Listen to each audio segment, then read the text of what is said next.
नमस्कार शेतकरी मित्रांनो, कांदा उत्पादक शेतकरी बांधवांसाठी आताच्या क्षणाची सर्वात महत्त्वाची आणि मोठी बातमी. कांदा वसंतरावातील कांद्याच्या भावात वाढ होणार, कधी, किती आणि कशामुळे होणार, काय महत्त्वाचे कारणं, सविस्तर थोडक्यात संपूर्ण अपडेट बातमी आपण या व्हिडिओच्या माध्यमातून जाणून घेण्याचा प्रयत्न करणार आहोत. तरी महाराष्ट्रातील तमाम कांदा उत्पादक शेतकरी बांधवांना एकच विनंती, व्हिडिओ शॉर्ट अतिशय महत्त्वाचा व्हिडिओला नक्कीच लाईक करा. चॅनलवरती नसाल तर या ठिकाणी बघितलं तर आपल्या माझा शेतकरी या ठिकाणी सबस्क्राईब करून सर्व लाईक म्हणजे घंटा सुरू करा, जेणेकरून नोटिफिकेशन तुमच्यापर्यंत पोहोचते.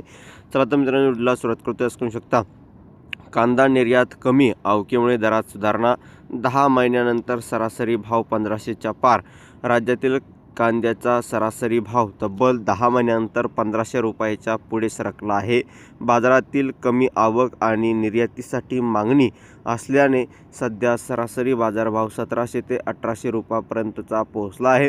बियाण्याच्या कांदा चांगलाच भाव खात आहे. पुढील 2 आठवड्यात कांद्याची आवक वाढण्याची शक्यता असल्याचा बाजारभाव याचा परिणाम होईल, असा अंदाज या ठिकाणी कांदा बाजारातील अभ्यासकांनी व्यक्त केला आहे. कांदा उत्पादनासाठी 2025 हे वर्ष खूपच तोट्याचे ठरले आहे. बाजारात रब्बीचा कांदा आल्यापासून दर कमीच राहिले.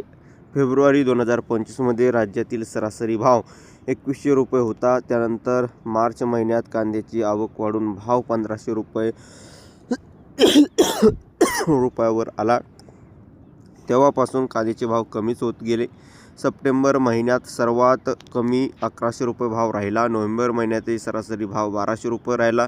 या काळात किमान भाव हा 300 रुपयापासून मिळत होता.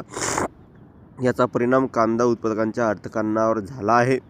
कांद्याचे उत्पादन खर्च वाढला, पण कांद्याला भाव कमी झाला आहे. मंजुरी, बियाणे, खते, कीटकनाशके दर वाढले आहे. भाव मात्र वाढण्याऐवजी कमी झाला आहे. मागील वर्षी कांद्याला काही दिवस चांगला भाव मिळाला होता.